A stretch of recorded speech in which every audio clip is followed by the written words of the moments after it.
Tuhan bersamamu dan bersama rohmu. Inilah Injil suci menurut Markus. Dimuliakanlah Tuhan. Pada suatu hari dalam pengajarannya, Yesus berkata kepada orang banyak, "Hati-hatilah terhadap ahli-ahli Taurat yang suka berjalan-jalan memakai jubah panjang dan suka menerima penghormatan di pasar. Mereka suka duduk di tempat terbaik dalam rumah ibadat dan tempat terhormat dalam perjamuan. Mereka mencaplok rumah janda-janda dan mereka mengelabui mata orang dengan mengucapkan doa yang panjang-panjang. Mereka ini pasti akan menerima hukuman yang lebih berat." Pada suatu hari lain, sambil duduk menghadap peti persembahan, Yesus memperhatikan bagaimana orang banyak memasukkan uang ke dalam peti itu. Banyak orang kaya memberi jumlah yang besar. Lalu datanglah seorang janda miskin. Ia memasukkan 2 uang tembaga, yaitu uang receh terkecil. Yesus memanggil para muridnya dan berkata kepada mereka, "Sesungguhnya aku berkata kepadamu, janda miskin ini memberi lebih banyak daripada semua orang yang memasukkan uang ke dalam peti persembahan.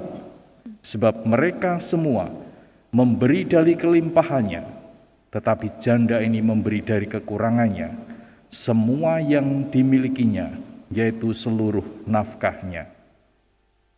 Demikianlah sabda Tuhan.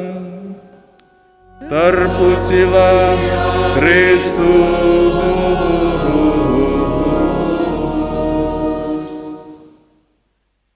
Bapak, Ibu, saudari, teman-teman muda yang terkasih, keseharian kita sebenarnya memunculkan nilai-nilai kehidupan.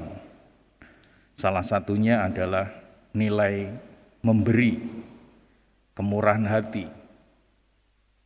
Kita melihat tanaman, bagaimana tanaman itu tumbuh, berkembang, memberikan bunga yang terbaik. Bahkan tak jarang kita melihat buah-buah dari tanaman atau pohon itu. Lampu-lampu yang kita juga lihat bagaimana mereka memberi yang terbaik. Kalau lampu itu padam, tentu gagal produk, tentu akan dibuang. Sia-sia kamu ada di sini. Bangku-bangku yang Bapak Ibu tempati berdiri kokoh kuat, menahan tubuh kita. Mereka bekerja untuk memberi yang terbaik. Hampir kalau kita lihat, keseharian itu memunculkan nilai kemurahan hati, memberi yang berkualitas dalam keseharian kita. Kalau mereka tidak memberi, maka namanya produk gagal ini, sia-sia.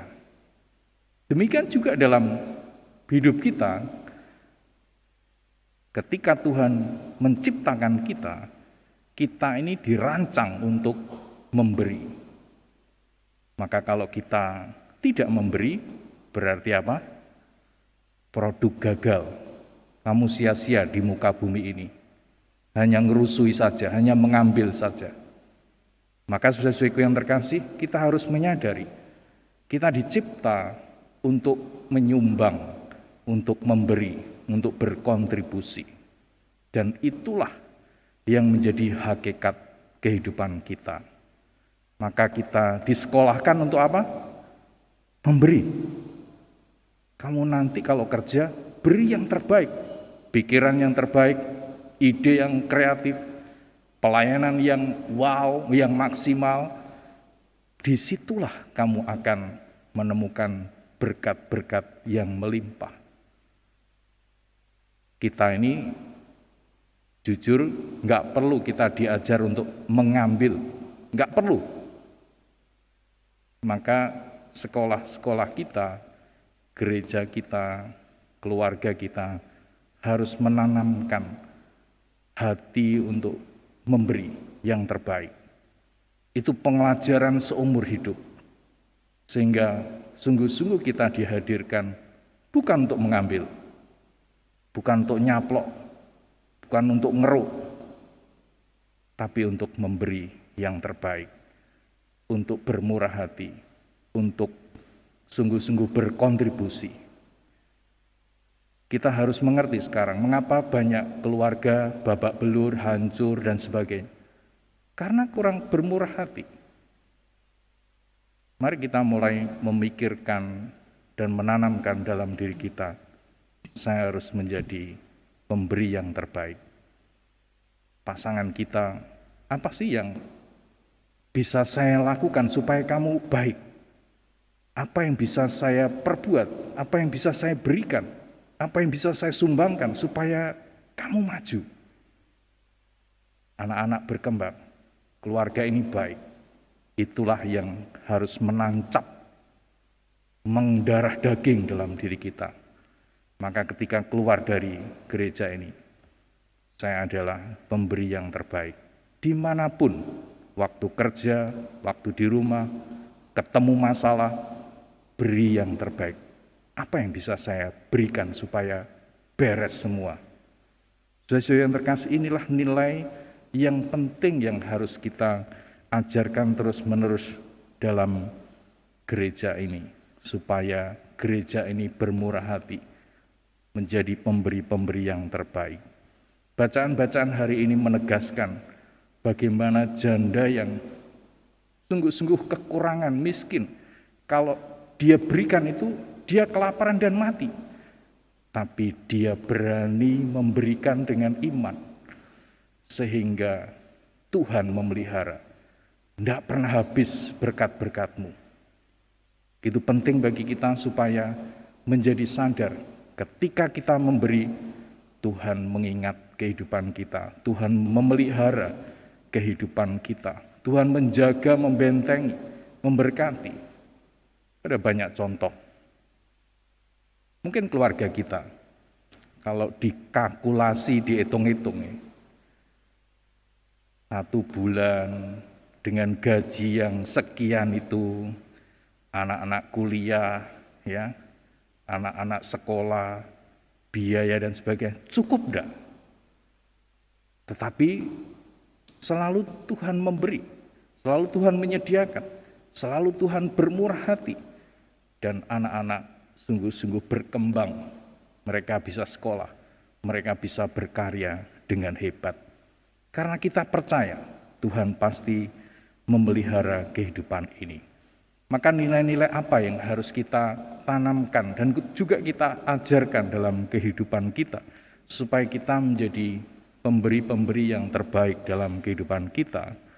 Saya kira yang pertama yang perlu kita harus renungkan dan praktekkan adalah bahwa lebih bahagia dengan memberi daripada menerima. Semoga setuju semua ini ya. Lebih bahagia memberi daripada menerima.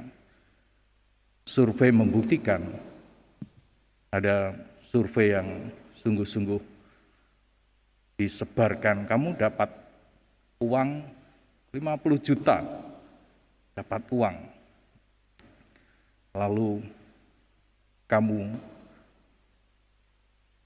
mungkin bagi-bagikan. Apakah lebih bahagia ketika kamu dalam keadaan kurang, lalu ada temanmu yang sakit, minta pertolongan kepada kamu, dan kamu memberi dengan tulus, sehingga temanmu itu sewenangnya, bahagianya. Mana yang lebih bahagia? Ternyata survei itu membuktikan bukan menerima hadiah tadi, 50 juta itu, tapi justru ketika dalam keadaan kurang, dia mampu memberi semampu-mampunya untuk sahabatnya. Saudara yang terkasih, mari kita menanamkan dalam diri, lebih bahagia memberi daripada menerima. Betapa bahagianya orang-orang yang memberi. Seperti janda miskin ini, meskipun hanya 2 peser memberi dari kekurangannya, tetapi Tuhan melihat itu dari seluruh nafkahnya diberikan untuk Tuhan. Maka kita perlu menyadari bahwa pemberian itu bukan maksudnya supaya nanti dapat balasan. Jangan pernah berpikir kalau saya memberi 10 juta, memberi ikan, nanti dapat ikan paus. Enggak. Saudara, kita memberi karena diselamatkan Tuhan. Kita memberi karena sudah ditebus oleh Tuhan. Kita memberi karena Tuhan sudah menyelamatkan kita. Maka saatnya kita bersyukur dan bermurah hati. Itulah yang dilakukan oleh janda tadi. Mari kita menyadari, ketika kita memberi, sadari saya sudah diselamatkan Tuhan. Saya adalah pribadi yang sungguh-sungguh ditebus, diampuni oleh Tuhan. Saatnya saya bersyukur dengan memberi itu. Yang kedua, saudara yang terkasih, mari kita melihat bahwa apa yang kita miliki itu sebetulnya adalah anugerah dari Tuhan. Jadi kita harus mulai menyadari anugerah itu berbanding lurus dengan apa yang kita terima. Apa yang kita terima dalam keseharian kita, gaji, mungkin juga kado, mungkin juga hal-hal lain, kesehatan, mungkin juga teman-teman yang baik, itu adalah anugerah dari Tuhan.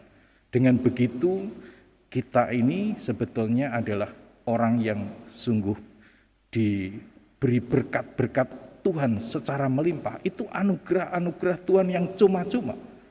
Maka sadari, iya ya, saya ada di sini karena anugerah. Saya bekerja itu karena anugerah. Maka inilah, anugerah inilah yang harus saya maksimalkan supaya kita bisa memberi yang terbaik dalam kehidupan ini. Apa saja yang kita terima adalah tanda cinta dari Tuhan. Yang terakhir, saudara yang terkasih, mari kita mulai merenungkan iman kita. Kita perlu belajar untuk percaya bahwa Tuhan itu memelihara kehidupan kita. Kita perlu yakin bahwa ketika kita beriman, ketika kita berdoa, ketika kita melayani, Tuhan selalu memampukan kehidupan kita. Itulah prinsip yang harus kita pegang dalam kehidupan ini. Ketika saya punya iman, harapan saya mantap, kasih sayang kita kepada Tuhan itu berkobar-kobar, bernyala-nyala. Maka kesehatan kita juga akan bertambah kuat. Pekerjaan-pekerjaan kita akan, mungkin banjir pekerjaan, malah kita ini kewalahan. Kita harus percaya Tuhan memelihara, menjaga, bahkan memberikan yang berlimpah-limpah dalam kehidupan kita. Bapak Ibu Saudara yang terkasih, Romo mengingatkan kita adalah pribadi-pribadi yang didesain oleh Tuhan, dirancang oleh Tuhan untuk memberikan yang terbaik. Berikan yang terbaik untuk keluarga kita. Berikan yang terbaik untuk pasangan kita. Berikan yang terbaik untuk anak-anak kita. Berikan yang terbaik saat kita bekerja melayani bersama Tuhan. Tuhan memberkati. Amin.